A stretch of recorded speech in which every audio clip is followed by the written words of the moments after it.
You hand a stranger the keys to your life for a little while. You hand them the bedtime stories, the snacks, the don't let them eat ice cream before dinner lecture, the whole domestic peace treaty you've negotiated with yourself.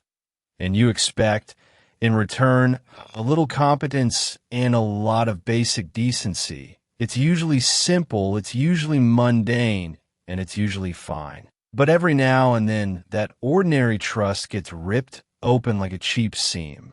That split is where this story lives. It's about a woman who moved thousands of miles to find work, a family who gave her a room in their house, and a man who turned an ordinary bedroom into a private archive of betrayal. It's the story of Kelly Andrade and Michael Esposito, and it will make you check the smoke detector in your own home. Kelly Andrade was not someone who wanted to be famous. She didn't come to the U.S. chasing clout, or headlines, or lawsuits. She came from Colombia, a young woman with hopes of steady work. And she found a job as an au pair, basically a live-in caretaker for children. Families host young women from abroad, give them a small room, pay them a stipend, and in return they get help with their kids, meals, and chores. It's supposed to be cultural exchange, a little adventure, a little work, and a lot of trust. In 2018, Kelly accepted a position with a family in Staten Island, New York, the kind of suburban borough where two-story houses sit shoulder to shoulder, lawns are cut neat, and neighbors nod politely at one another on the sidewalk. For Kelly, it was a chance at opportunity. For the family, it was a chance at help. For Michael Esposito, the father, the employer, it became something much darker.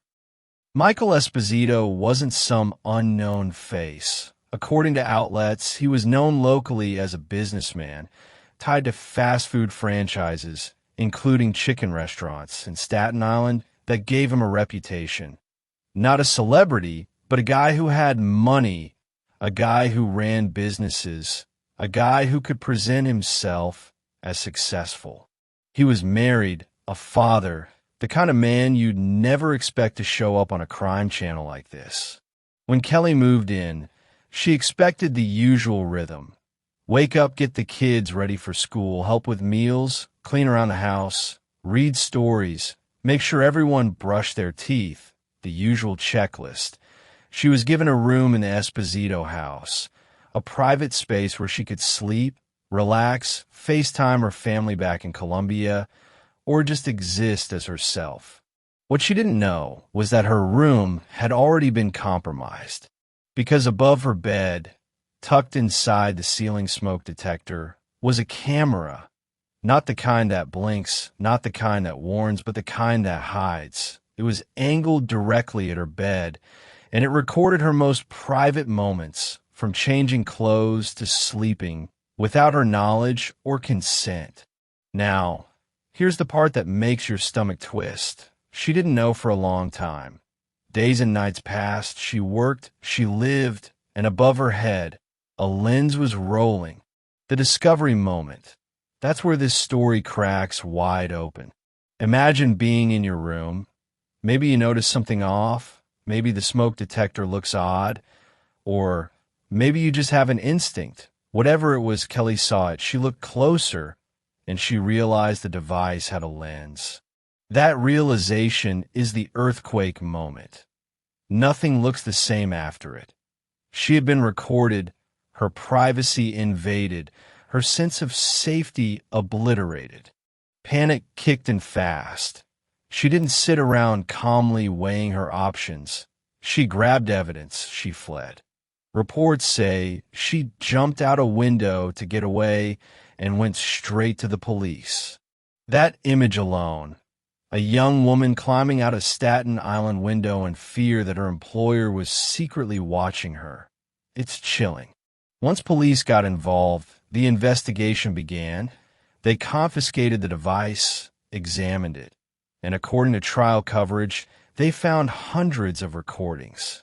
This wasn't some one-off curiosity. This was a pattern, a collection, a deliberate archive of her private life. Esposito was charged criminally under New York's unlawful surveillance laws. But here's where frustration builds. In the criminal case, Esposito took a plea. In 2019, reports say he pleaded guilty to a lesser charge and received probation instead of prison. Probation, no bars, no cell, just supervision. For many, especially Kelly, that felt like a slap on the wrist. But the story didn't end there. Kelly and her attorneys took it further into civil court.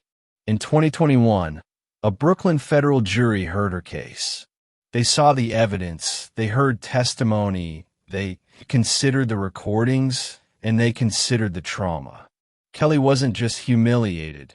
She suffered ongoing emotional distress, insomnia, paranoia, the feeling of always being watched, even when she wasn't. Her private life had been stolen. The jury deliberated, and the verdict came down heavy.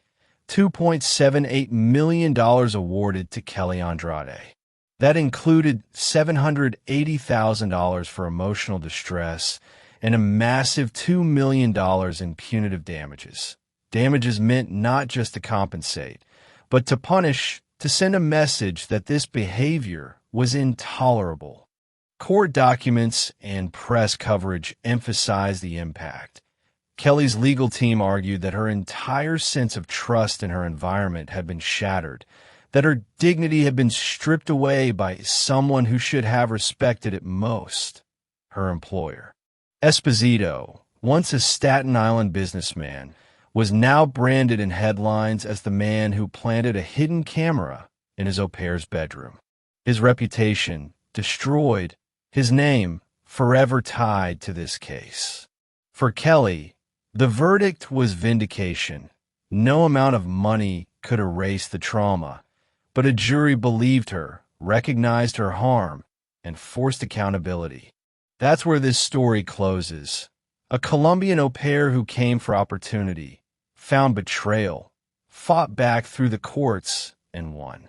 It's a story of trust violated, evidence uncovered, law enforcement engaged, and justice, however imperfect, delivered. And it all started with a smoke detector. Stick around and subscribe, because the next story is straight up wild.